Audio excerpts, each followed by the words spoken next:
Hello guys, कैसे हैं आप लोग। आई होप आप लोग ठीक होंगे और आप लोगों की पढ़ाई भी बहुत बढ़िया चल रही होगी। तो जैसे हमने अपना वोटिंग वाला सेक्शन पूरा पार्ट ख़त्म कर लिया है, अब हमारा रजिस्टर वाला पार्ट रह गया है।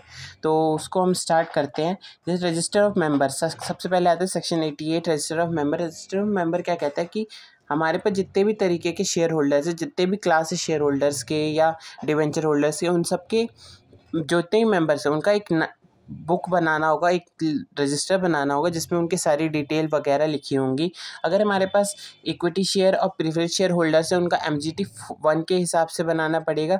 और जो हमारे जो डिबेंचर या फिर कोई अदर सिक्योरिटीज़ है, उनका MGT 2 के हिसाब से बनाना पड़ेगा। एवरी रजिस्टर शैल इंक्लूड, हर रजिस्टर में इंडेक्स होना ज़रूरी है। अगर उनके मेंबर 50 या 50 से ज़्यादा हैं, अगर 50 से कम है तो ज़रूरी नहीं है, आप चाहे तो बना सकते हो, वरना नहीं भी बनाओगे तो कोई प्रॉब्लम नहीं है। लेकिन जिनके 50 हैं और 50 से ज़्यादा हैं, उनको इंडेक्स बनाना ज़रूरी है। Register and index of beneficial owner के भी इंडेक्स बुक्स रजिस्टर बनेगी और उस पर भी इंडेक्स बनेगा। और वो माना जाएगा कि आपने लॉ के कंप्लाइंसेस एक्ट के कंप्लाइंसेस को करते हुए बनाए हैं।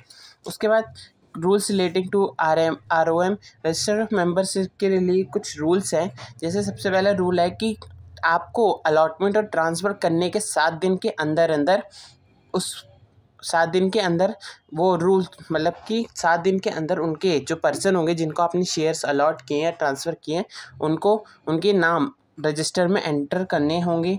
मेंटेन रजिस्टर, मतलब कि रजिस्टर कहाँ रखा जाएगा। रजिस्टर मेनली तो रजिस्टर ऑफिस में RO पे रखा जाएगा, लेकिन आप ऐसा स्पेशल रेजोल्यूशन पास कर लेते हैं तो आप city, town, village of register office में कहीं भी रख सकते हैं, या फिर जहां आपके 110 से ज़्यादा मेंबर्स हैं वहाँ पे आप रख सकते हैं। Company limited by shares shall maintain register of member in MGT 1। अगर कोई कंपनी लिमिटेड बाय शेयर है तो वो MGT 1 के हिसाब से अपना रजिस्टर बनाएगी। और अगर किसी कंपनी में शेयर कैपिटल नहीं है तो वो अपने रजिस्टर में मेंबर का बेसिक डिटेल्स जैसे नाम, एड्रेस, ईमेल, पेन, सिन, ये सब रखेगी। इंट्रोडक्शन रखेगी उनके बारे में, उन्होंने अगर कुछ बता रखा हो तो। अमाउंट रखेगी कि उनका अमाउंट ऑफ गारंटी क्या है, या कोई अदर इंटरेस्ट है उनका, या फिर डेट ऑफ सीएशन, मतलब कि किस दिन उसकी गारंटी ख़त्म होगी या किस दिन उनकी गारंटी दी गई, ये सब डिटेल रखनी पड़ेगी। उसके बाद आता है स्पेशल इन्फॉर्मेशन रजिस्टर ऑफिस, यानी कि जो भी उसमें सिक्योरिटीज़ होंगी। सबसे पहला, in case of securities are attach, मतलब जो भी सिक्योरिटीज़ होगी वो सेबी और कॉम्पिटेंट अथॉरिटी द्वारा अटैच्ड होगी, यानी उनको पता होगा कि हमारे पास कौन कौन सी सिक्योरिटीज़ है हमारी कंपनी में। और giving direction to the remittance of dividend, यानी कि हमें बताना होगा कि हम डिविडेंड और इंटरेस्ट किस तरीके से दे रहे हैं, मतलब क्या परसेंटेज है हमारे इंटरेस्ट का, कितने मेंबर्स को कितने परसेंट से मिल रहा है, किसको कितने परसेंट से मिल रहा है, वो सब बताना पड़ेगा। In case of listed shares where promoter has created pledge, यानी कि अगर कोई प्रमोटर है कंपनी का, उसने अपने शेयर को गिरवी पे रख दिया है, प्लेज कर दिया है किसी बैंक के पास, किसी फाइनेंशियल इंस्टीट्यूशन के पास, तो वो भी बताना पड़ेगा, ताकि अगर लॉ जो गवर्नमेंट जो है उस पर नज़र रख सके, कहीं ये किसी गलत इरादे से तो ऐसा नहीं कर रहा, तो वो 15 दिन के अंदर अंदर बताना पड़ेगा।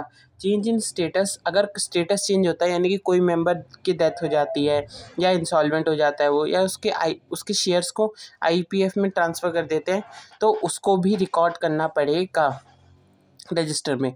Detail as prescribe to be included in register member, जो बाकी जो भी डिटेल होगी वो इसमें इंपॉर्टेंट डिटेल रजिस्टर में रखनी पड़ेगी। फॉरेन रजिस्टर, अब कुछ हमारे हो सकता है मेंबर्स फॉरेन में हो, और अगर जहाँ फॉरेन में मेंबर्स है वो यहाँ आके तो अपना रजिस्ट्रेशन कराएंगे नहीं बार बार, कि कभी कुछ हो गया कभी कुछ हो गया तो यहाँ आएंगे नहीं, तो वो उसके लिए वो उनके लिए हम कंपनी जो है वो फॉरेन में भी रजिस्टर ओपन करती है, ताकि अगर वहाँ पे जहाँ मैक्सिमम होल्डर्स होते हैं, शेयर होल्डर्स, वहाँ के लिए रजिस्टर बनाती है, मतलब वहाँ एक ऑफिस खोलती है जिसमें जहाँ फॉरेन रजिस्टर रखा जाता है और वहाँ पे सारे मेंबर्स की डिटेल रखी जाती है। If authorise by AOA authorise करता है तो ऐसा कर सकते हैं, और उसको आउटसाइड इंडिया भी रख सकते हैं। अ पार्ट में B register called foreign register, उसको फॉरेन रजिस्टर कहा जाएगा उस पार्ट को। Content detail of the members of debenture holders, यानी कि जो मेंबर्स या डिवेंचर होल्डर या कोई और शेयर होल्डर्स हमारे जो इंडिया के बाहर है उनमें उनका नाम उस रजिस्टर में आएगा। तो उसके बाद कुछ रूल्स आते हैं। रूल 7 कहता है कि फॉरेन रजिस्टर बनाने के 30 दिन के अंदर हमें MGT 3 में ROC को इन्फॉर्म करना पड़ेगा। अगर कोई सिचुएशन चेंज होती है, मतलब कोई जगह चेंज करते हैं, कोई मेंबर चेंज होता है, वो सारी जो भी चेंजेस होंगे वो हमें 30 दिन के अंदर MGT 3 में ही ROC को इन्फॉर्म करना पड़ेगा। फॉरेन रजिस्टर क्या होता है? फॉरेन रजिस्टर एक तरीके से पार्ट है प्रिंसिपल रजिस्टर का, और इसको इंस्पेक्शन करने के लिए सेम रूल लगते हैं जो प्रिंसिपल रजिस्टर को इंस्पेक्ट करने के लिए लगता है। तो उसका क्लोजर ऑफ, अगर हम फॉरेन रजिस्टर बंद कर रहे हैं, मतलब कि अब हम फॉरेन में रजिस्टर नहीं खोलेंगे, तो उसके लिए हमें वहाँ खोल रखा है, अब उसे बंद करा जा रहा है कि अब वहाँ हम फॉरेन रजिस्टर नहीं रखेंगे। तो उसके लिए कंपनी को वहाँ के 2 न्यूज़पेपर में वो देनी होगी, एक तो एडवर्टाइजमेंट देनी होगी, एक तो इंग्लिश रहेगा और एक वहाँ की जो भी वर्नाक्युलर लैंग्वेज होगी वो देनी पड़े, उसमें देना पड़ेगा। Transmit data to register office, अगर कोई भी ऐसा होता है तो डाटा को जो होगा, जो भी फॉरेन रजिस्टर का डाटा होगा, वो 15 दिन के अंदर ट्रांसफ़र हो जाना चाहिए, कॉपी हो जाना चाहिए दूसरी जगह, या फिर कोई ऐसी जगह रखना चाहिए जिसे कीप एट सच ऑफिस, एक ऐसे ऑफिस में रखना चाहिए जो डुप्लीकेट्स फाइनेंशियल रजिस्टर हो, यानी कि रिपोर्ट तो दोनों जगह बन रही होगी ना, ताकि एक दो होगा तो एक जगह अगर हम बंद कर रहे हैं तो एक उसकी कॉपी रखनी पड़ेगी, जिसे डुप्लीकेट फॉरेन रजिस्टर भी कह सकते हैं। डिसकंटिन्यू कर रहे हैं, अगर जहाँ पे हमने कर रखा है वहाँ से हम कहीं और ले जा रहे हैं, मान लो थाईलैंड में करा है तो थाईलैंड से हम दुबई ले जा रहे हैं, तो दुबई में नया बना रहे हैं तो हम थाईलैंड में डिसकंटिन्यू करें, वहाँ पे बंद करें। तो उस टाइम क्या करना है, वहाँ के जितने भी मेंबर्स के नेम उसमें लिखे हैं रजिस्टर में, उसको या तो दुबई वाले में ट्रांसफ़र कर दो, या फिर क्या लिखा है यहाँ, other foreign register keeped outside India, यानी कि किसी और कोई और फॉरेन रजिस्टर है हमारा तो उसमें ट्रांसफ़र कर दो, या फिर जो हमारा प्रिंसिपल रजिस्टर जो इंडिया में रजिस्टर है उसमें सारी एंट्रीज़ को ट्रांसफ़र कर लो। अगर इनका कंप्लायंस नहीं करता कोई कंपनी या OID, तो उनको 3 लाख और OID को 50,000 का जुर्माना लगता है। उसके बाद अगर कोई माइनर है तो उसका नाम क्या रजिस्टर ऑफ मेंबर में आएगा? नहीं, उसका नाम नहीं आएगा, उसके लीगल गार्जियन जो होगा उसका नाम हम रजिस्टर ऑफ मेंबर में लिखेंगे। जॉइंट शेयर होल्डर हैं तो क्या करेंगे? तो जॉइंट शेयर होल्डर के केस में हम उनके सीक्वेंस से लिखेंगे। अगर कोई सीनियर है, मतलब वो आपस में डिसाइड करके बता देंगे कंपनी को कि हमारे में सीनियर कौन है, उसके नीचे कौन है और क्या सीक्वेंस है हमारा, उसी सीनियरिटी के साथ हम रजिस्टर मेंबर में उनका नाम लिखा जाएगा। तो एक कॉन्सेप्ट क्लियरिटी है, तो इसे आप खुद भी देख सकते हैं कि एक मैं इसको दिखा देता हूँ पूरा, आप उसको खुद भी सॉल्व कर सकते हैं। मैंने इसमें आंसर बता रखा है कि अगर कहाँ पे रजिस्टर मेंबर हैं का रजिस्टर ऑफ मेंबर रखा जा सकता है, तो उसके कुछ लोकेशन है, नंबर ऑफ़ शेयर्स है, SR पास करना है कि नहीं, और रख सकते हैं वहाँ कि नहीं, वो सब बता रखा है। तो उसे आप खुद भी सॉल्व करिए, मैंने उसमें आंसर भी नोट कर रखा है, आप देख सकते हैं। फिर हमारा सेक्शन 89 आता है। सेक्शन 89 क्या कहता है? डिक्लेरेशन ऑफ बेनिफिशियल इंटरेस्ट यानी कि किसी ने किसी और की जगह शेयर है, मतलब कि एक बंदा है, इसमें एग्जांपल मैंने लिख रखा है, जैसे शुभम है कोई, तो उसने 1 लाख अपने फ्रेंड को दिया हैप्पी को और कहा कि तुम मेरी जगह शेयर ले ले रिलायंस इंडस्ट्री में।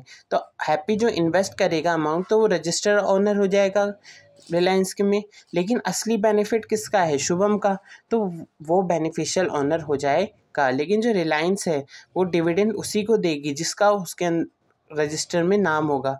जैसे यहाँ इसका हैप्पी का नाम है, तो who will be beneficial owner of this, यानी कि उसको नहीं देगी कि बेनिफिशियल ओनर कौन है, उसको नहीं देगी, क्योंकि कंपनी थोड़ी ना जानती कि जब तक कंपनी को इन्फॉर्म नहीं करोगी, लेकिन कंपनी सिर्फ उसी को डिविडेंड देगी जिसका रजिस्टर ऑफ मेंबर का नाम उसकी कंपनी में रजिस्टर होगा। अब देखो, अगर जब बेनिफिशियल ओनर की बात आती है तो रजिस्टर्ड मेंबर को, जिसका नाम रजिस्टर्ड ओनर को रजिस्टर ऑफ द मेंबर में जिसका नाम लिखा है उसको अपना डिक्लेरेशन देना होगा कि मैं किसी के जगह पे शेयर ले रखे हैं, मैं रियल ओनर नहीं हूँ इस शेयर का, मैं एक सिर्फ रजिस्टर ओनर हूँ। कंपनी को MGT 4 में 30 डेज़ के अंदर देना होगा और बेनिफिशियल ओनर को भी MGT 5 में 30 डेज़ के अंदर कंपनी को अपना डिक्लेरेशन देना पड़ेगा। और कंपनी ये सारी बातें होंगी कि हमारी कंपनी में कितने बेनिफिशियल ओनर है, कितने रजिस्टर्ड ओनर है, कौन किसका रजिस्टर्ड है, कौन किसका बेनिफिशियल है, वो सब बातें कंपनी को ROC को 30 दिन के अंदर MGT 6 में बतानी पड़ेगी। उसके बाद अगर कोई चेंज होता है बेनिफिशियल इंटरेस्ट में declare to the company within 30 days, 30 दिन के अंदर उसको कंपनी को ROC को बताना पड़ेगा। किसी भी तरीके का बेनिफिशियल इंटरेस्ट चेंज होता है, बेनिफिशियल इंटरेस्ट चेंज होता है मतलब कि डिविडेंड रजिस्टर्ड ऑफ मेंबर को जा रहा था, लेकिन रजिस्टर मेंबर ने कहा अब आप बेनिफिशियल को भेजिए, तो उसको भेजेंगे। बेनिफिशियल ने इंटरेस्ट जो अपना ओनरशिप था वो रजिस्टर मेंबर को ट्रांसफ़र कर दिया। कोई और तरीके का भी ऐसा चेंज होता है तो वो भी कंपनी को ROC को बताना पड़ेगा। Where declaration that this section is no made no right on respect of such share shall be enforceable by such person claiming beneficial interest. मतलब कि ये डिक्लेरेशन इस सेक्शन के अंदर डिक्लेरेशन नहीं देनी पड़ेगी। अगर आप डिक्लेरेशन नहीं देते हैं तो जो बेनिफिशियल है उसका कोई इंटरेस्ट नहीं बनता कि वो कोई क्लेम कर सके। क्यों, मान लो कि अगर कोई बंदा है उसने, जैसे हमारे ऊपर केस था, अगर शुभम ने रिलायंस इंडस्ट्री को और हैप्पी ने रिलायंस इंडस्ट्री को डिक्लेरेशन नहीं दिया कि ये मेरा बेनिफिशियल ओनर है, ये रजिस्टर ओनर है, तो अगर हैप्पी शुभम के साथ कोई भी तरीके का फ्रॉड करता है, कहता है तुमने कौन से पैसे दिए थे, मैंने अपने पैसे शेयर खरीदा है, या किसी और तरीके का फ्रॉड करने की कोशिश करता है, तो उस केस में जो शुभम है ना वो रिलायंस को नहीं कह पाएगा, वो अपनी तरफ से सफाई नहीं दे पाएगा कि ये शेयर्स मेरे हैं, मैंने पैसे दे के खरीदवाए हैं। तो ऐसे में डिक्लेरेशन देना ज़रूरी है। अगर कोई डिक्लेरेशन नहीं आता तो इसमें कंपनी कुछ नहीं कर सकती। कंपनी उसी को मेंबर मानेगी जो रजिस्टर मेंबर में लिस्ट है, रजिस्टर ओनर है, वही रियल मेंबर होगा शेयर्स का। उसके बाद आता है dividend shall be paid. Dividend किसको मिलेगा? डिविडेंड मेंबर को मिलेगा, जिस नॉट बेनिफिशियल ओनर को, जो रजिस्टर्ड ओनर होगा ना उसको ही मिलेगा। लेकिन अगर रजिस्टर्ड ओनर कह देता है कि आप बेनिफिशियल ओनर को डिविडेंड दीजिए, तो फिर उस केस में हम कंपनी ट्रांसफ़र कर सकती है डिविडेंड।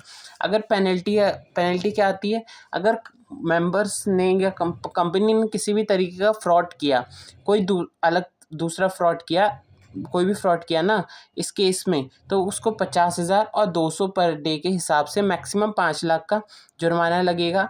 लेकिन अगर उसने MGT 6 बनने में यानी ROC को इन्फॉर्म करने में कोई गलती की तो उसे 1000 पर डे, मैक्सिमम 5 लाख, और OID को 1000 पर डे और मैक्सिमम 1 लाख तक का फाइन लगेगा। ट्रस्ट क्रिएटेड, अगर कोई ट्रस्ट क्रिएट किया जाता है, म्यूचुअल फंड, वेंचर कैपिटल या सच अदर डिक्लेरेशन, यहाँ पे डिक्लेरेशन की रिक्वायर्ड नहीं है। मतलब जैसे म्यूचुअल फंड वगैरह होते हैं, ये तो दूसरों से पैसा लेके ही कंपनी में इन्वेस्ट करते हैं ना, तो उस केस में कोई डिक्लेरेशन नहीं जानना, क्योंकि आप तो एक ट्रस्ट हो, और ट्रस्ट हो तो फिर ट्रस्ट को उस केस में डिक्लेरेशन देने की ज़रूरत नहीं पड़ती। Designation of responsibility to furnish information to ROC को इन्फॉर्म करने के लिए कौन जिम्मेदार होगा या किसकी जिम्मेदारी बनती है? तो every company shall designate a person और responsibility for furnishing ROC with respect to beneficial interest. Beneficial interest से रिलेटेड कोई भी इंफॉर्मेशन होगी, कंपनी एक पर्सन को डिजिग्नेट करेगी और वही रिस्पॉन्सिबल होगा किसी भी तरीके का इन्फॉर्मेशन ROC तक पहुँचाने के लिए। फॉलोइंग पर्सन में डिजिग्नेटेड कौन कौन हो सकता है? या तो कंपनी में CS है तो वो होगा, अगर CS नहीं है तो कोई भी की मैनेजर पर्सन, और दोनों ही नहीं है, CS और की मैनेजर पर्सन कोई नहीं है तो कंपनी का हर एक डायरेक्टर होगा। Until a person is so designated following shall be deemed to be designating person. तो अगर कंपनी में नहीं कहता कोई, कि कंपनी डिक्लेयर नहीं करती कि कौन होगा, तो ये डीम्ड कर लिया जाएगा। अगर वहाँ उसमें CS है तो CS, नहीं है तो MD या मैनेजिंग मैनेजर, और ये दोनों ही नहीं है तो फिर डायरेक्टर होगा वहाँ उसमें का डिजिग्नेटिंग पर्सन। अब company company shall inform designating person annual return inform details of in annual return, यानी कि जब वो एनुअल रिटर्न अपनी फाइल करेगी ना, एनुअल रिटर्न जब कंपनी फाइल करेगी तो उसमें भी उसका मेंशन करना होगा कि हमारा डिजिग्नेटिंग पर्सन कौन है। एंड कोई चेंज होता है डिजिग्नेटिंग पर्सन में तो आरओसी को इन्फॉर्म करना होगा GNL2 में। GNL2 आई थिंक फाइनल का है, तो यहाँ पे इतना वो नहीं है, लेकिन आप GNL2 फॉर्म नंबर याद रख सकते हैं। फिर उसके बाद सेक्शन 89 हमारा कंप्लीट हो गया। अब 890 आता है जो कहता है register significant beneficial owner. Significant beneficial owner की वो उसने डायरेक्ट तो शेयर ले ही रखे हैं, लेकिन इनडायरेक्ट भी इतने शेयर ले रखे हैं कि वो जो लिमिट होती है ना एक बेनिफिशियल ओनर की लिमिट से भी बहुत ज़्यादा हाई है। मतलब कि बहुत अच्छे खासे पार्ट को, कंपनी के अच्छे खासे पार्ट को होल्ड कर रखा है इनडायरेक्टली। तो क्या कहता है, मीनिंग क्या होता है सिग्निफिकेंट बेनिफिशियल ओनर का? एंड इंडिविजुअल, कोई भी इंडिविजुअल, बॉडी कॉर्पोरेट नहीं, बॉडी कॉर्पोरेट तो होल्ड कर सकती है इतने ज़्यादा, अब वो थोड़ी ना वो होगी। तो सिग्निफिकेंट बेनिफिशियल SBO, तो अगर कोई इंडिविजुअल एक्ट करता है अलोन और टुगेदर, अकेले या किसी के साथ मिलके डायरेक्टली कंपनी के शेयर परचेस करता है, या थ्रो वन और मोर पर्सन, एक और मोर पर्सन या कोई ट्रस्ट मिलके इनडायरेक्टली तरीके से करते हैं, पोजेस एनी फॉलोइंग राइट्स, अगर इनमें से कुछ राइट पोजेस करता है।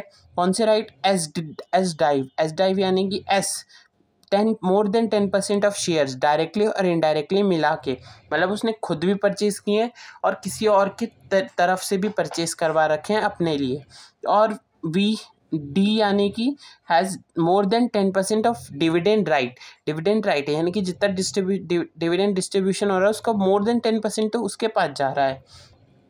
और आई यानी कि right of the sufficient insignificant influence, right to exercise insignificant influence control in any manner other than director alone, यानी कि डायरेक्ट के अलावा भी उसके पास इतना होल्ड है कंपनी का, इतनी पावर है कि वो कंपनी को कंट्रोल कर सकता है, कंपनी के डिसीजन को चेंज कर सकता है डायरेक्टली शेयर्स को हटा के, तो वो भी इसके अंदर आता है। और यानी कि 10% से ज़्यादा की वोटिंग पावर है, 10% से ज़्यादा की वोटिंग पावर। तो ये सारे केस होते हैं जिसमें एक पर्सन सिग्निफिकेंट ऑनर कहा जाएगा। अब सिग्निफिकेंट इन्फ्लुएंस हमने यहाँ पढ़ा, तो सिग्निफिकेंट इन्फ्लुएंस क्या होता है? सिग्निफिकेंट इन्फ्लुएंस यानी power to participate in financial and operating policy decision but is not a control joint control to the policy, यानी कि वो पार्टिसिपेट कर सकता है मीटिंग्स में, ऑपरेटिंग पॉलिसीज़ में डिसीजन ले सकता है, लेकिन उसका डायरेक्ट कंट्रोल या किसी के साथ मिलकर कंट्रोल इतना होता नहीं है। मतलब कि ये कह सकते हैं कि कंपनी, जैसे एग्जांपल देखते हैं, जैसे रतन टाटा जी हैं, उनका डायरेक्टली कंट्रोल टाटा ग्रुप्स पे है 60% का, और इनडायरेक्टली कंट्रोल टाटा मोटर्स पे है 30% का। तो टाटा ग्रुप्स एंड होल्डिंग, वो भी तो टाटा मोटर्स के होल्ड करता होगा, रतन टाटा भी होल्ड करते होंगे। तो इसके दो क्वेश्चन बनते हैं, या तो SBO है क्या टाटा मोटर्स लिमिटेड के, टाटा मोटर्स लिमिटेड के SBO हैं, हाँ, क्योंकि वो इनडायरेक्टली ही होल्ड कर रहे हैं, उसके इतनी पावर होल्ड कर रहे हैं कि उसका डिसीजन को चेंज कर सकते हैं। लेकिन क्या वो टाटा ग्रुप्स के हैं? नहीं, क्योंकि सब जानते हैं कि वो ही पावर है उनके पास पूरी पावर है, लेकिन सिग्निफिकेंट इन्फ्लुएंस में पता नहीं चलता बिना पता करे। मतलब कि अगर हम बेनिफिशियल ओनर की लिस्ट चेक ना करें तो किसी को नहीं पता चलेगा कि कौन सबसे ज़्यादा शेयर होल्ड करता है। जैसे टाटा मोटर्स है, यहाँ पे टाटा ग्रुप्स 30% होल्ड करते हैं, लेकिन क्या रतन टाटा कितना होल्ड करते हैं? इस कंपनी का 60% होल्ड करते हैं, तो इसका भी डायरेक्टली बहुत हाई 18% के आसपास शेयर्स होल्ड करते हैं। फिर उसके बाद प्रोविजंस क्या आते हैं इसके? सबसे पहले प्रोविज़न के, कोई भी सिग्निफिकेंट बेनिफिशियल ओनर है उसे कंपनी को बताना पड़ेगा, क्योंकि उसे कुछ चाहिए तो है ही फ़ायदे, और कंपनी को भी पता होना चाहिए। अगर कंपनी को नहीं पता होगा तो उसको प्रॉब्लम हो सकती है, और तो डिक्लेरेशन देना पड़ेगा बैन 1 में 30 डेज़ के अंदर कंपनी को, और कंपनी को रिटर्न बताना पड़ेगा कि हमारी कंपनी में कितने सिग्निफिकेंट बेनिफिशियल ओनर है आरओसी को बैंड 2 में 30 डेज़ के अंदर। और कंपनी को एक रजिस्टर भी बना के रखना पड़ेगा, क्योंकि हम ये पूरा सेक्शन रजिस्टर के बारे में, इसमें अलग अलग तरीके के रजिस्टर आएंगे, तो आपको बहुत सारे रजिस्टर्स याद रखने पड़ेंगे और उनके फॉर्म नंबर भी। रजिस्टर जो है बैंड 3 के अंदर अपना रजिस्टर बनाएगा, लेकिन रजिस्टर क्या इंस्पेक्ट भी किया जा सकता है? हाँ, रजिस्टर इंस्पेक्ट किया जाता है, बिजनेस करा जा सकता है बिजनेस आवर्स के अंदर। उसे कोई भी मेंबर्स इंस्पेक्ट कर सकता है एक प्रिस्क्राइब फ़ी देके। प्रिस्क्राइब फीस जो कि 50,000 से ज़्यादा नहीं है। आईसीआई कहती है कि 50,000 से ज़्यादा नहीं रख सकते, लेकिन इतना अमाउंट कौन याद रख पाएगा? जहाँ हम इतने बड़े बड़े पेनल्टी नहीं याद रख पा रहे, तो इतने छोटे छोटे अमाउंट कैसे याद रखेंगे? फिर पर इंस्पेक्शन, एक इंस्पेक्शन के लिए 50 रुपये, वैसे आप पढ़ सकते हैं। अगर याद होता है तो अच्छी बात है, वरना कोई बात नहीं। Company to send notice to significant beneficial owners who have not declared, मतलब कि अगर किसी ने डिक्लेरेशन ही नहीं दी, कोई मेंबर ऐसा है उसने डिक्लेरेशन ही नहीं दी कि मैं सिग्निफिकेंट बेनिफिशियल ओनर हूँ, तो क्या होगा? कंपनी उस पर्सन को नोटिस भेजेगी बैंड 4 में, who knows has RGTB reasonable ground to believe, मतलब कंपनी बिलीव करती है कि वही SBO है, सिग्निफिकेंट बेनिफिशियल ओनर है, या फिर वो किसी को जानता है, वो सिग्निफिकेंट बेनिफिशियल को जानता है और had been SBO in last 3 year, या वो पिछले कुछ सालों में SBO रह चुका है, तो उसको कुछ ना कुछ जानकारी है। नॉट रजिस्टर्ड एज SBO, जो कि SBO के अंदर रजिस्टर नहीं है, उसको भी नोटिस भेज सकती है कि क्या पता उसको पता हो कि SBO कौन है। अगर कंपनी को लगता है कि उस बंदे को पता है तो वो भेजेगी। एक एग्जांपल से करते हैं तो थोड़ा क्लियर होगा। जैसे एक कंपनी है और यहाँ 3 मेंबर्स हैं A B C। अब ये SBO है मान लेते हैं, ठीक है, SBO है। कंपनी को पता है कि ये SBO है, तो वो डायरेक्ट इसको भी नोटिस भेज सकती है, लेकिन कंपनी को पता ही नहीं ये SBO है। कंपनी को पता है कि इसको पता है कि ये SBO है, यानी कि कंपनी जानती है, कंपनी को लगता है कि B जानता है कि A SBO है, तो कंपनी जो है B को भेजेगी और A को बोलने को कहेगी कि आप अपना डिक्लेरेशन फाइल करें कंपनी के अंदर। लेकिन एक केस और आता है कि कंपनी एक ऐसे बंदे को जानती है, वो पिछले कुछ सालों में बेनिफिशियल ओनर रहा है और वो जान सकता है कि SBO कौन है, या वो खुद बेनिफिशियल ओनर है जो लास्ट 3 ईयर्स में डिक्लेरेशन देता था लेकिन अभी तक उसने डिक्लेरेशन नहीं दी, तो वो उसको भी कह सकती है कि आप SBO का पता लगाएं या आप SBO है क्या, ऐसा वो डिक्लेरेशन कर सकती है। तो उसके बाद क्या आता है, अगर कंपनी जब पर्सन को बैंड 10 में करती है और जब बैंड 4 में नोटिस देती है पर्सन को और रिक्वायर इन्फॉर्मेशन जब पर्सन की तरफ से मिलना होगा 30 दिन के अंदर, 30 दिन के अंदर ज़रूरी है कि पर्सन रिप्लाई करे कंपनी को। अगर पर्सन रिप्लाई नहीं करता, इन्फॉर्मेशन कोई नहीं देता या फिर कोई ऐसी इन्फॉर्मेशन देता है वो कंपनी के लिए सेटिस्फैक्ट्री नहीं है, मतलब कि सेटिस्फैक्शन नहीं पहुंचा रही, मतलब वो सही इन्फॉर्मेशन नहीं दे रहा, घुमा फिरा के दे रहा है, तो कंपनी NCLT को अप्लाई कर सकती है। उसकी नोटिस आने के बाद या 30 दिन पूरा होने के बाद कंपनी NCLT को अप्लाई कर सकती है। किस लिए अप्लाई करेगी? NCLT में ऑर्डर, NCLT को अप्लाई करने के बाद NCLT क्या कर सकता है, 60 दिन तक उसका कुछ इंस्पेक्शन करेगा कि कहीं कोई कंपनी को साथ तो गलत नहीं कर, कंपनी पर्सन के साथ तो गलत नहीं कर रही, या पर्सन ऐसा कर रहा है, ऐसे कुछ जो भी फॉर्मेलिटीज़ होगी उसको पूरा करेगा। और जब offer to be form heard, यानी कि OBH देगा, यानी कि सामने वाले को बोलने का मौका देगा कि वो हम आके अपनी बात रखे और बताए कि वो उसने क्या डिक्लेरेशन क्यों नहीं दी है।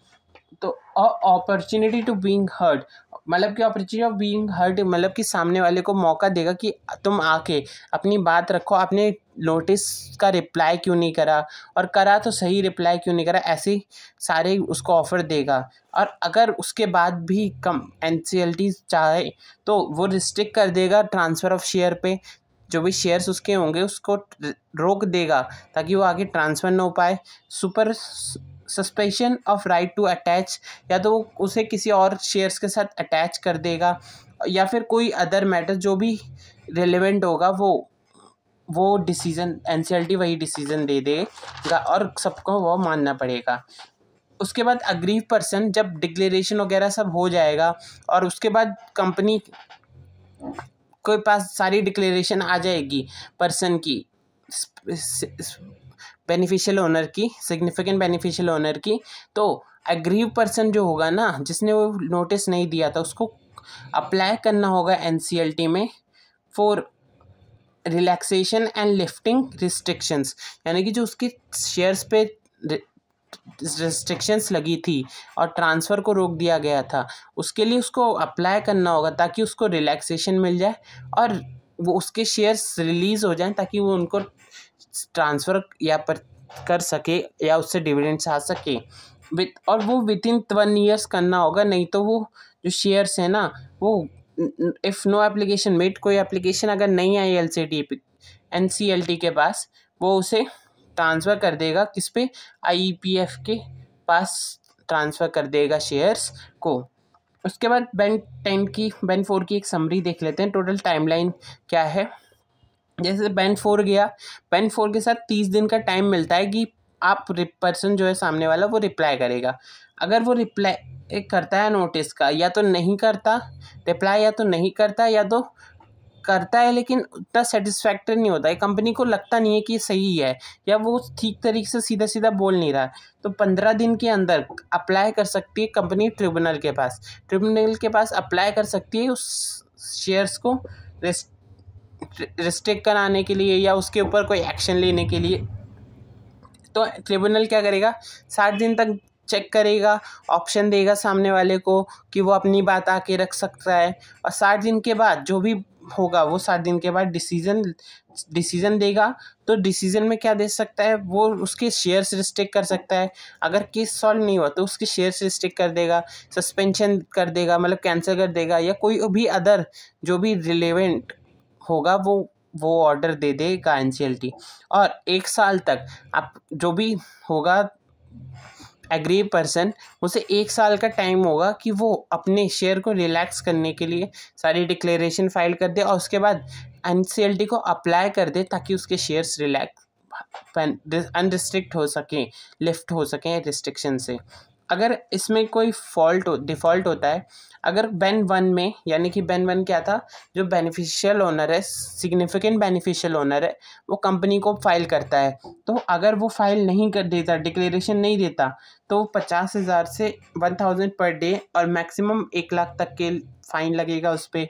अगर बैन 3 यानी कि कंपनी रजिस्टर बनाने में कोई गलती करती है, तो कंपनी के ऊपर 1 लाख से 500 रुपये पर डे और 5 लाख तक का, और ओआईडी पे 25,000 से 200 रुपये per day up to 1 lakh तक का फाइन लगेगा।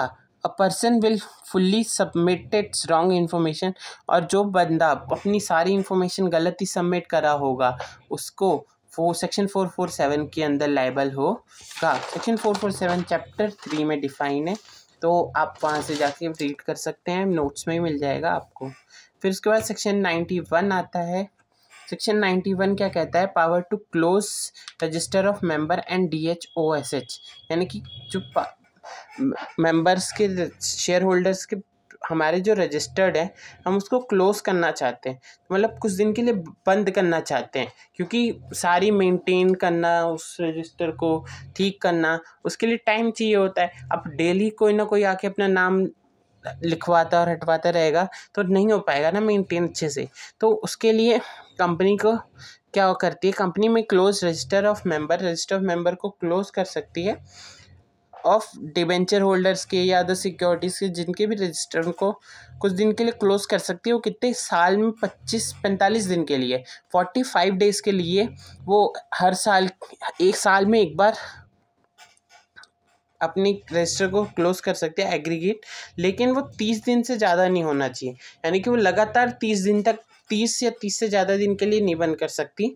वो 25 दिन 20 दिन के लिए लगातार बंद करे, लेकिन 45 दिन वो टोटल पूरे साल में बंद कर सकती है। वो 30 दिन लगातार बंद नहीं कर सकती। और कैसे भी हो, अगर रजिस्टर बंद करने से पहले कंपनी को 7 डेज़ पहले हर एक मेंबर को इन्फॉर्म करना होगा कि हम इस दिन से इस दिन के लिए रजिस्टर को क्लोज कर रहे हैं। उसके बाद उसके कॉन्ट्रवेंशन पे अगर इन्फॉर्म नहीं करती कंपनी 7 दिन पहले, तो उसमें कंपनी और OID को 5,000 पर डे और मैक्सिमम 5 लाख तक का जुर्माना लग सकता है। फिर आता है annual general meeting. Annual return section 92 annual general meeting तो 96 था, ये 92 है।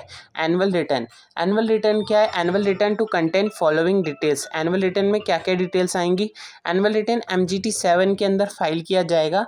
इसमें आएगा बिगर शेयर होल्डर, क्या की मैनेजर पर्सन या CFO के। ये नहीं पूछा मैंने कौन सा बड़ा होता है, ये इसकी शॉर्ट फॉर्म है, आप इसको याद रख सकते हो। जैसे B बिजनेस ट्रांजैक्ट क्या होने वाला है, बिजनेस एक्टिविटीज़ क्या है कंपनी की, या क्या डिस्कस करा है हमने। और फिर उसके बाद G ग्रुप क्या है कंपनीज़ के, यानी कि कितने किस किस शेयर्स पे किस किस की होल्डिंग है। फिर उसके बाद R रेम्यूनरेशन क्या जा रहा है डायरेक्टर या की मैनेजर पर्सन को। S यानी कि शेयर होल्ड SH साथ में आएगा। शेयर्स का पैटर्न क्या है, यानी कि किस किस परसेंटेज पे शेयर्स डिवाइड है, किस किस क्लास में डिवाइड है। उसके बाद मेंबर्स या डिबेंचर होल्डर्स या अदर सिक्योरिटी होल्डर्स जो पिछले साल के थे वो इस साल क्या चेंज हुए हैं, क्या कोई ऐसी इन्फॉर्मेशन चाहिए होगी। जो मतलब शेयर होल्डर्स अगर चेंज हुए हैं तो उन बताना पड़ेगा, पिछले साल के कौन थे, इस साल के कौन है। की यानी कि की मैनेजर पर्सन, प्रमोटर, डायरेक्टर या की मैनेजर पर्सन कोई पिछले साल की वजह से चेंज हुए हैं, वो बताना पड़ेगा। मीटिंग कौन कौन सी हुई है और मीटिंग में क्या रिजोल्यूशंस हुए हैं वो बताने पड़ेंगे। P पेनल्टी अगर लगी है कंपनी पे तो कौन कौन सी पेनल्टी और किस किस लिए पेनल्टी लगी है। C सर्टिफिकेट ऑफ कंप्लायंसेस, यानी कि आपने सारे कंप्लायंसेस करें हैं, सारे एक्ट रूल्स और जो भी लॉ है उनका सारे कंप्लायंसेस पूरे किए हैं, यानी कि उनको सही से अप्रूव किया है, फॉलो किया है कि नहीं किया। तो उसके बाद सारी फाइल्स तैयार उस रिपोर्ट में, एनुअल रिपोर्ट में डालनी पड़ेगी। यानी कि कितने शेयर्स आए थे, कोई फाइनेंशियल स्टेटमेंट है, वो सारे उस एनुअल रिपोर्ट में डालना पड़ेगा। और जो भी अदर मैटर्स होंगे, कोई और भी इंफॉर्मेशन जो होगी वो सब उसमें डालनी पड़ेगी। और उसके बाद एनुअल रिटर्न कौन कौन बनाएगा? एनुअल रिटर्न सारी कंपनियां बनाएंगी, लेकिन यहाँ कुछ एक्सेप्शन है कि जो OPC और स्मॉल कंपनीज़ हैं वो MGT 7A के हिसाब से बनाएगी, और जो बाकी कंपनियां हैं सारी वो MGT 7 के हिसाब से बनाएगी। OPC स्मॉल कंपनी 7A और अदर कंपनी 7। और साइन कौन करेगा? OPC और स्मॉल कंपनी में CS साइन करेंगे, और अगर CS नहीं है तो कोई भी डायरेक्टर साइन कर सकता है। और MGT 7 में डायरेक्टर एंड CS दोनों करेंगे। अगर कंपनी में CS अपॉइंट नहीं है तो आप किसी भी CS से करा सकते हैं जो इन प्रैक्टिस हो। उसके बाद certificate bye CS in practice, मतलब कि एक सर्टिफिकेट लेना पड़ेगा CS इन प्रैक्टिस से, क्योंकि जो कंपनी के CS होंगे तो कंपनी के मेंबर हैं, कंपनी के डायरेक्टर प्रमोटर वगैरह जो कहेंगे उससे वो वही करेगा, क्योंकि वो तो वहाँ सैलरी पे काम कर रहा है। तो उसके लिए एक प्रैक्टिस में जो CA है ना, उससे भी डिक्लेरेशन लेना पड़ेगा, सर्टिफिकेट लेना पड़ेगा। In case of listed company और company having more than 10 crore paid up share capital and more than 50 crore turnover है, तो उनको एक सर्टिफिकेट प्रैक्टिस इन CS से लेना होगा। और annual return shall be certified by CS in practice MGT 8 में वो फाइल कर रिपोर्ट बना के देगा। CS इन प्रैक्टिस जो है वो MGT 8 में एक रिपोर्ट बना के देगा कंपनी में जो भी रिपोर्ट्स हैं ऐसा डिस्क्लोजर द करेक्टली एंड एडुक्वेटली, यानी कि जितने भी रिपोर्ट्स कंपनी ने बनाए हैं, एनुअल रिटर्न रिपोर्ट तैयार किया है, वो सब सही है और सारे लॉज का, सारे प्रोविजंस का कंप्लायंस किया है। उसके बाद कुछ एडिशनल पॉइंट्स हैं, जैसे कि प्लेस एंड जो एनुअल रिटर्न है हमारे वो कहाँ कहाँ पब्लिश होना चाहिए, वेबसाइट पे प्लेस होना चाहिए, वेबसाइट पे हमेशा रहना चाहिए। कंपनी जब एनुअल रिटर्न आरओसी को फाइल करेगी तो वो 60 दिन के अंदर फाइल करना होगा, एजीएम के 60 डेज़ के अंदर। अगर एजीएम नहीं करती है कंपनी किसी साल, तो जब भी एजीएम करेगी उसके 60 दिन के अंदर, और वहाँ बताना भी पड़ेगा 60 days from the date on which AGM should have been held. जिस दिन होने वाली थी ना एजीएम, यानी कि मान लो 31 तारीख को एजीएम होनी थी, 31 मार्च को एजीएम होनी थी, लेकिन कंपनी ने 31 मार्च को एजीएम करी ही नहीं, और फिर एनुअल रिटर्न का डेज आ गया, तो लेकिन 60 दिन आ गए हो गए पूरे, 60 दिन के बाद उसको एनुअल रिपोर्ट देनी पड़ेगी, और 60 डेज़ के अंदर ही देनी पड़ेगी, भले ही फिर वो एजीएम करे या ना करे। और उसमें मेंशन करना पड़ेगा, एक स्टेटमेंट डालनी पड़ेगी कि उसने एनुअल एजीएम क्यों नहीं करा और किस कारण से नहीं करा, वो सब उसे बताना पड़ेगा।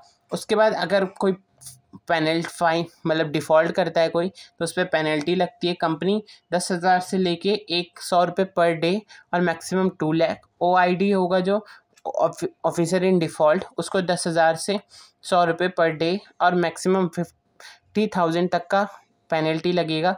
लेकिन जो सीएस है प्रैक्टिस में, उसको मैक्सिमम 2 लाख का पेनल्टी लगेगा, क्योंकि सीएस के बहुत बड़ी रिस्पॉन्सिबिलिटी आती है यहाँ। फिर उसके बाद place of keeping and inspection, यानी कि जो हमने सेक्शन 88 में रजिस्टर बनाए और जो सेक्शन 92 में एनुअल रिटर्न बनाया, तो एनुअल रिपोर्ट बनाई, तो उसे कहाँ और कैसे कहाँ रखा जाएगा, कैसे इंस्पेक्ट किया जाएगा, वो इस सेक्शन में बता रखा है। तो नॉर्मल तो आप लोगों को भी पता होगा कि नॉर्मली हमने बहुत बार पढ़ा है कि रजिस्टर कहाँ रखना है। तो नॉर्मल रजिस्टर या तो रजिस्टर ऑफिस में होगा, या तो एसआर पास करके उसके 1/10 मेंबर जहाँ होंगे, 1/10 से ज़्यादा मेंबर जहाँ होंगे वहाँ रख सकते हैं।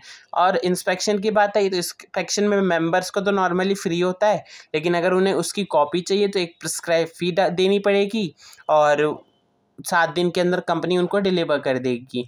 या और ऑनलाइन चाहिए तो पिछले 3 फाइनेंशियल ईयर का मांग सकते हैं, जो उनको फ्री में मिल जाएगा सॉफ्ट कॉपी। लेकिन अगर कंपनी देने से मना करती है तो उनको एक फ़ाइन भरना पड़ेगा, और गवर्नमेंट या एनसीएलटी उनको कहेगी कि आपने को तुरंत जल्द से जल्द जो भी इंस्पेक्शन के लिए उन मतलब पर्सन ने कॉपी मांगी थी या इंस्पेक्शन करना चाहा था, वो करवाना पड़ेगा। सिर्फ ये इसमें आप पढ़ सकते हैं। Special place to keep it arrow में बी कीप्ड, कहाँ रख सकते हैं, इंडिया में कहीं भी रख सकते हैं अगर वहाँ 1/10 से ज़्यादा है, बस एसआर पास करना पड़ेगा। प्रिजर्व ऑफ कस्टडी किसके अंडर आएगा, अगर रजिस्टर ऑफ मेंबर है तो परमानेंटली रिजर्व होगा। रजिस्टर ऑफ डिवेंचर होल्डर या कोई अदर सिक्योरिटी होल्डर्स है तो रिडम्शन के बाद के 8 साल तक, रिडम्शन हुआ आज तो आज से 8 साल तक उसको संभाल के रखना पड़ेगा। ये नहीं कि जब इशू करा तब से 8 साल, रिडम्शन करने के बाद 8 साल तक संभाल के रखना पड़ेगा। अगर फाइनेंशियल फॉरेन रजिस्टर है मेंबर के तो उसे हमेशा के लिए करना पड़ेगा जब तक डिसकंटिन्यू नहीं हो जाता। फॉरेन रजिस्टर है डिबेंचर होल्डर या अदर सिक्योरिटी होल्डर्स के, तो उसे 8 साल तक रखना पड़ेगा डिबेंचर, और जो रिटर्न है वो 8 साल तक रखना पड़ेगा। और ये सब किसके पास रखा होगा, सीएस या कोई भी अदर डायरेक्टर ऑथराइज्ड है उनके कस्टडी में ये सब रखना होगा। उसके बाद इंस्पेक्शन क्या कहता है, इंस्पेक्शन में क्या आता है कि वही हमारा कि ड्यूरिंग बिजनेस आवर कर सकते हैं, जो कि 2 घंटे से कम नहीं होना चाहिए। फीस अगर मेंबर है तो फ्री में कर सकते हैं, कोई बाहर का बंदा भी कर सकता है, लेकिन उसको एक प्रिस्क्राइब फ़ी लगेगी जो 50 रुपये से ज़्यादा नहीं होगी। अगर एक्सट्रैक्ट यानी कि any person without fee payment of fees ले सकते हैं, जो मतलब ऑनलाइन लेना है तो। लेकिन अगर किसी को मतलब एक्सट्रैक्ट यानी कि उसकी लिखना है, मतलब जैसे मेरे नोट्स हैं तो नोट्स को कॉपी करना है सेम टू सेम या समराइज फॉर्म में, तो वो एक्सट्रैक्ट हो गया, वो उसके लिए कोई फ़ीस नहीं लगेगी। लेकिन अगर किसी को कॉपी चाहिए कि डुप्लीकेट कॉपी चाहिए तो रिक्वेस्ट कर सकता है कंपनी को, और उसको एक फ़ीस लगेगी जो कि आईसीआई 10 रुपये पर पेज के हिसाब से कहती है, वो देना पड़ेगा, और कंपनी 7 दिन के अंदर उसे कॉपी प्रोवाइड करा देगी। फिर refusal to inspect copy inspect करने के लिए क्या होगा, उसको पेनल्टी पेनल्टी लगेगी कंपनी और OID को। कंपनी को लगेगी 100 रुपये पर डे के हिसाब से, मैक्सिमम 1 लाख, और OID को भी सेम लगेगी। उसके बाद CG ऑर्डर करेगा कि इमीडिएटली इंस्पेक्शन प्रोवाइड कॉपीज फोर्थविथ, यानी कि उसको, या अगर उसने कॉपी मांगा है तो तुरंत के तुरंत, फोर्थविथ यानी कि इमीडिएटली कॉपी को प्रोवाइड कराओ, और उसको इंस्पेक्शन करना है तो उसको इंस्पेक्शन करने दो। उसके बाद लास्ट सेक्शन 95 कुछ नहीं है, इसमें प्राइमा फेसाई एविडेंस के बारे में बात करता है।